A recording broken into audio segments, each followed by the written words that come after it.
Good morning students, कैसे हैं आप सभी? अच्छे हैं ना? मैं उम्मीद कर रहा हूँ कि आप सभी बहुत अच्छे होंगे और अपनी पढ़ाई भी बहुत अच्छी से कर रहे होंगे। तो दोस्तों, आज हम आपको पढ़ा रहे हैं, आज बताएंगे चैप्टर नंबर 6 कार्य, ऊर्जा तथा शक्ति, वर्क, एनर्जी एंड पावर। तो ये इसके बारे में आप थोड़ा बहुत जानते भी हैं, ऐसा नहीं कि सभी जानते हैं। कार्य के बारे, कार्य क्या होता है, ऊर्जा क्या होती है और शक्ति क्या होती है, सभी इसके बारे में जानते हैं। बस थोड़ा और डिटेल में मैं बताने की कोशिश करूँगा कि जैसे कार्य आप लोग मोस्टली आप समझ रहे हो, जैसे आप कुछ किताब पढ़ रहे हो या आप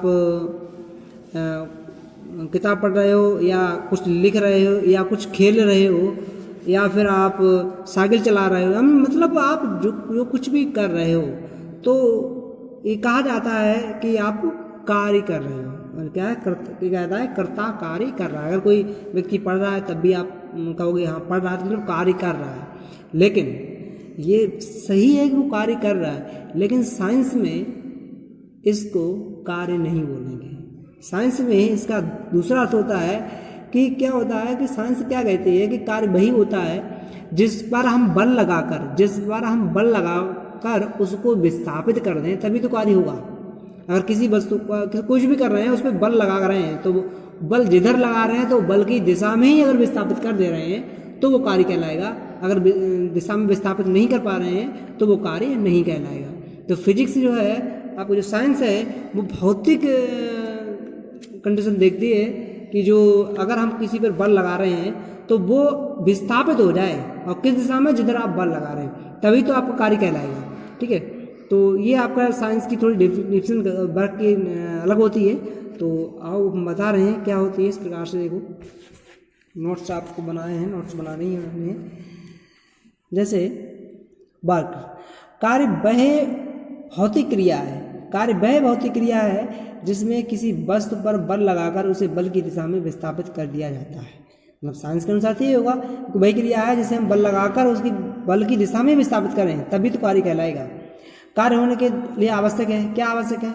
कार्य तभी होगा जब कार्य पे और किसी वस्तु पर बल लगाया जाएगा तब कार्य होगा, और जब वो बल लगाने के पर बल की दिशा में विस्थापित हो जाए तभी कार्य होगा। अगर विस्थापित नहीं हुआ तो कार्य नहीं होगा। यदि बल है परंतु बल की दिशा में विस्थापन नहीं है तो विज्ञान की दृष्टि से कार्य शून्य होगा। मतलब ये दोनों होना आवश्यक है, बल भी होना आवश्यक है और बल लगाने से वस्तु का विस्थापन भी आवश्यक है। किधर? बल की दिशा में, तभी कार्य संभव होगा। जैसे किसी वस्तु पर किए गए कार्य की माप वस्तु पर आरोपित बल तथा बल की दिशा में उत्पन्न विस्थापन के गुणनफल के बराबर होता है। इसका कार्य की जो माप है, कैसे मापते हैं? तो कार्य बराबर क्या होता है? बल गुणा विस्थापन, बल गुणा विस्थापन। विस्थापन किधर? बल की दिशा में विस्थापन। और कार्य अदिश राशि है, विस्थापन हो रहा है, जरूरी उसी दिशा में हो रहा है, तो कार्य कैसी राशि है? अदिश राशि है, उसी दिशा की जरूरत नहीं पड़ती। मतलब हम बल लगा रहे हैं, जरूरी नहीं किस दिशा में लगा रहे हैं, कार्य एक अदिश राशि है। तो यदि किसी कर्ता द्वारा किसी वस्तु पर एक नियत बल F लगाने से वस्तु में बल की दिशा में विस्थापन S हो, तो कोई वस्तु है और एक नियत बल लगा रहे हैं लगातार, और वो उसमें वस्तु में विस्थापन बल की दिशा में ही हो रहा है। कितना विस्थापन? S हो रहा है। तो कर्ता द्वारा किया गया कार्य, तो कार्य क्या होता है? W बराबर F इंटू एस, बल गुणा विस्थापन, F इंटू एस। यदि बल लगाने पर वस्तु का विस्थापन बल की दिशा से थीटा कोण बनाता है, मतलब अगर जिधर बल लगा रहे हैं तो बल की दिशा से थीटा कोण बना रहा हो, मतलब उसी दिशा में ना हो रहा हो, कुछ कोण से विस्थापित अगर वस्तु हो रही है, तो कार्य क्या होगा? W बराबर F डी कॉस थीटा। तो यहाँ D क्या है? विस्थापन होगा। क्यों? कि कोण बना रहा है तो S ना लिखकर D कॉस थीटा लिखेंगे। तो आपका इसको F डी कॉस थीटा क्या होगा? वेक्टर में आपने पढ़ा होगा, तो F vector dot D vector बराबर F डी कॉस थीटा होगा। ये वेक्टर रूप हो जाएगा, तो W बराबर F vector dot D vector हो जाएगा। यदि विस्थापन बल की दिशा के लंबवत हो, अब इसके अनुसार आगे, यदि विस्थापन बल की दिशा के लंबवत हुआ, लंबवत मतलब थीटा कोण, थीटा बराबर 90 डिग्री। जब थीटा 90 डिग्री हो जाएगा तो कॉस 90 का मान कितना होता है? 0 होता है। तो आपका वर्ग क्या हो जाएगा? 0 हो जाएगा। यदि आप कार्य कर रहे हो, किसी भी बल लगा रहे हो और बल लगने के बाद विस्थापन वो उसके लंबवत हो रहा है, विस्थापन हो रहा है उस बल के लंबवत हो रहा है तो क्या होगा, तो कार्य आपका शून्य हो जाएगा, आपने कार्य कोई नहीं किया है। तो इसका भी ध्यान रखना पड़ता है। यदि कार्य का मात्रक क्या होता है, जूल होता है, कार्य का मात्रक जूल होता है। तो उम्मीद कर रहा हूँ कि आप लोग समझ गए होंगे कार्य क्या होता है। साइंस की भाषा में कार्य हम किसे बोलते हैं, जब वो किसी वस्तु पर बल लगाएंगे जब तक विस्थापित नहीं कर पाएंगे तो वो कार्य आपका नहीं कहलाएगी। ठीक है, तो आगे हम आपको बताते हैं एनर्जी। एनर्जी कौन सी, गतिज ऊर्जा, काइनेटिक एनर्जी। गतिज ऊर्जा जानती हो, जब आप गति कर रहे हो तो एक गति के समय जो एनर्जी होती उत्पन्न होती है तो वो गतिज ऊर्जा कहलाएगी। नॉर्मल बात नाम से आप समझ सकते हो कि गतिज ऊर्जा क्या कहलाएगी। देखो, किसी गतिशील वस्तु में उसकी गति के कारण कार्य करने की जो क्षमता होती है, कोई गतिशील वस्तु है उसे गति के कारण जो कार्य हो रहा है, गति कर रहा है लेकिन कार्य कर रहा है, गति के कारण ही कार्य हो रहा है, तो उसे वस्तु की क्या कहलाएंगे, गतिज ऊर्जा कहते हैं। माना कोई वस्तु जिसका द्रव्यमान m है, द्रव्यमान m है, ब्रह्मावस्था में है, कोई वस्तु m द्रव्यमान की है और ब्रह्मावस्था मतलब एक स्थिर अवस्था में है, रुकी हुई है, इस पर एक अचर बल F लगाने पर इसमें त्वरण A उत्पन्न हो जाता है। इसमें कोई बल लगा रहे हैं हम F, इसमें क्या त्वरण उत्पन्न हो जाता है। त्वरण आप जानते ही हो, बल विस्थापन जो होता है क्या है, त्वरण उत्पन्न हो जाता है। तथा न्यूटन के द्वितीय अनुसार, न्यूटन का द्वितीय नियम क्या है, F बराबर m होता है, तो यहाँ से A बराबर क्या हो जाएगा, F/m। मतलब न्यूटन के अनुसार जो A बराबर जो त्वरण उत्पन्न कितना होगा, F/m, ये त्वरण हो जाएगा।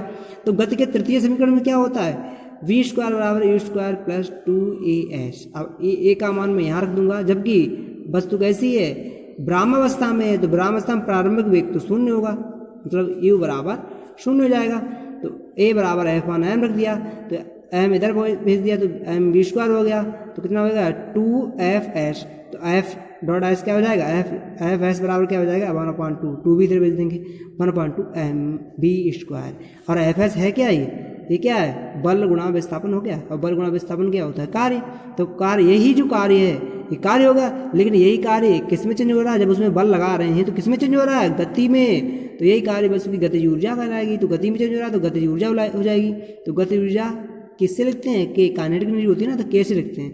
तो के बराबर 1/2 mv²। ये हो गया आपका गतिज ऊर्जा का फॉर्मूला। अब देखो अगला है आपका गुरुत्वीय स्थितिज ऊर्जा, ग्रेविटेशनल पोटेंशियल एनर्जी। देखो इसमें क्या है, किसी वस्तु की गुरुत्वीय स्थितिज ऊर्जा की माप उस कार्य से होती है जो गुरुत्वाकर्षण बल के विरुद्ध वस्तु को पृथ्वी तल से उच्च स्थिति तक लाने में करना पड़ता है। जैसे कोई वस्तु है पृथ्वी तल से ऊपर ले जा रहे हैं, तो उस पर कुछ बल लगा रहे हैं, और बल लगा रहे हैं मतलब कुछ कार्य कर रहे हैं, बल भी लगा रहे हैं और बल की दिशा में विस्थापित, ऊपर के लिए बल लगा रहे हैं तो विस्थापित हो रही है वस्तु। जब विस्थापित हो रही है तो ये कार्य हो रहा है ना, यहाँ से जो कार्य कर रहे हैं, तो कार्य करने में जो एनर्जी होगी किसके विरुद्ध, ग्रेविटेशनल, जो आपका गुरुत्वाकर्षण बल नीचे की ओर कार्य करेगा, गुरुत्वाकर्षण आकर्षित करेगा, लेकिन हम इसके विरुद्ध कार्य कर रहे हैं, हम इसके विरुद्ध ऊपर की ओर ले जा रहे हैं। तो वही है कि विरुद्ध, जब किसी वस्तु को गुरुत्वीय स्थितिज ऊर्जा की माप उस कार्य से होती है, किस कार्य से होती है, जो गुरुत्वाकर्षण बल के विरुद्ध वस्तु को पृथ्वी तल से उच्च स्थिति तक लाने में करना पड़ता है। जो पृथ्वी तल से ऊपर स्थिति में ले जाने में जो कार्य करना पड़ता है, तो वही गुरुत्वीय स्थितिज ऊर्जा की माप होती है। माना m द्रव्यमान की वस्तु को पृथ्वी तल से h ऊंचाई तक उठाया जाता है, m द्रव्यमान की वस्तु पृथ्वी तल से h ऊंचाई तक उठाया जाता है, तो इसके परिभाषा अनुसार क्या हो जाएगा आपका, UH माइनस U0। जीरो मतलब क्या हो गया, U0 मतलब क्या हो गया, UH ऊंचाई तक, 0 मतलब जहाँ पर कोई ऊंचाई नहीं हो, इस समतल पर हो।